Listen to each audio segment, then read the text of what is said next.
Hello everybody, welcome back to the studio where the sound of sports is heard. My name is Idan Castiel, and today we're going to continue talking about free agency, the upcoming draft, and the upcoming season. If you missed earlier's video, we talked about the New England Patriots. In this video, we're going to be talking about the Carolina Panthers.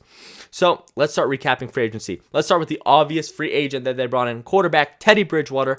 I love this move. He is a young quarterback with a lot of talent. Give him the proper weapons, he can make damage. The reason why I love this move so much is that they only brought him in for 3 years. And it was a pretty cheap deal, so no harm, no foul if things don't work out. Moving along. In free agency, they brought in Robby Anderson, the speedy receiver from New York. Love the move as well. You know, complement DJ Moore with Robby Anderson. All of a sudden, you have a dynamic receiver duo, and alongside Christian McCaffrey, who can catch the ball as well. All of a sudden, Teddy Bridgewater has all the weapons in the world. Speaking of Christian McCaffrey, they just signed him today. They just signed him to a 4 years worth $64 million deal. Well deserved. No running back works harder than Christian McCaffrey. So I like the move. Although it's a lot of money, I think he deserved it.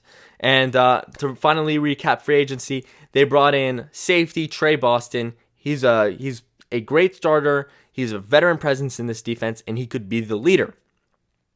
Now, weaknesses on this team.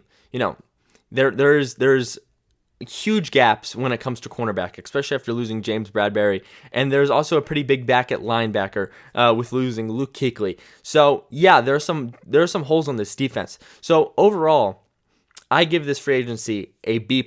I think that they did a ton. I think they did a lot of stuff in free agency. You know, getting new weapons, getting a new quarterback. They did just the right amount to allow them to be a contender next season. Let's talk about the draft. Well, with pick 7, they have a lot of flexibility, but I think they have to address linebacker or corner. That is their number one priority. And I think that, you know, without even questioning, their first pick should be Clemson linebacker Isaiah Simmons. I think he is a stud of a linebacker, a stud of a prospect. He will be, you know, I don't want to go as far as the next Luke Kuechly, but he is certainly a stud linebacker. If they wanted to fix a cornerback, which is a perfectly good option, they could draft Jeff Okudua. Again, sorry if I pronounced that wrong.